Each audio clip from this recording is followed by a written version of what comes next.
evening. I want to take a few moments and post a brief weekly recap of what we've been covering in our Gospeller small groups on Wednesday nights. If you haven't been able to make it out, there's still 4 weeks left, and I hope that you will come out and be a part of this small group. We've been having a great time, and I don't want you to miss out on not only what God's doing in our time together, but also on an opportunity to grow both as a community and also individually. So last week we kicked off this series by talking about what it means to be a gospeller. And simply put, a gospeller is one who shares the message of Jesus with others. And at first, this is an incredibly intimidating task, right? Think about what it feels like to be put in a situation where you have to share with someone else the message of Jesus. But what we learned is that sometimes sharing this message of Jesus is not always about preaching a sermon, but it's about living a lifestyle. It's not always about reciting scripture, but sometimes it's about sharing a testimony. There are so many ways that we can share our Jesus story with others, but sometimes we forget how simple it can be. Being a gospeller is about sowing seeds into the lives of others. It's about being a difference in someone else's life by telling them about how we've been changed by Jesus.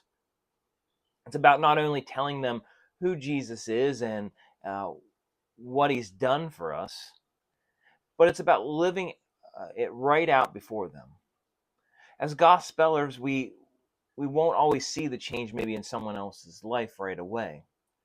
But as gospelers, we plant seeds in their life so that others may water as well, but ultimately God gives the increase.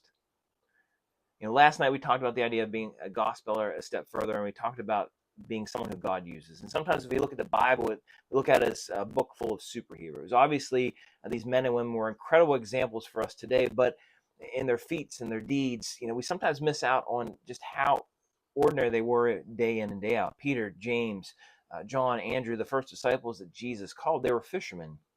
In spite of how ordinary and untrained they may have been, God used them in incredible ways to spread the good news of the gospel. We might look at these characters and we think, we could never do that. Yet time and time again, we see God using ordinary people to do incredible things. The key is that they made themselves available. God set them apart for his purpose. In spite of all their lumps, their bumps, and hard places that encompass maybe who we are, God chooses to use us. We're all clay on the potter's wheel. And God crafts us and makes us into vessels that are set apart for his purpose. And I'm reminded of the vessels that were set aside and apart for the temple in the Old Testament. Those vessels, they were set apart as holy for God's purpose. And we may think that we're just some old cup, some old bowl maybe that God has made. But if God has crafted, if he shaped, and if he set you apart, there's a purpose in your life. You may just be the one to sow a seed in someone else's life that changes not just their trajectory, but the trajectory of their entire family. And my encouragement for you today is this: make yourself available to God. We can come up with 1,000 different reasons why we aren't qualified to do what God has called us to do.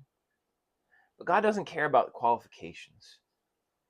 He cares about your heart, and he cares about availability. And when you make yourself available to God, you'll be amazed at what he will do in and through your life. I hope to see you next week at our Gospeller small groups starting at 6:30. Have a great week.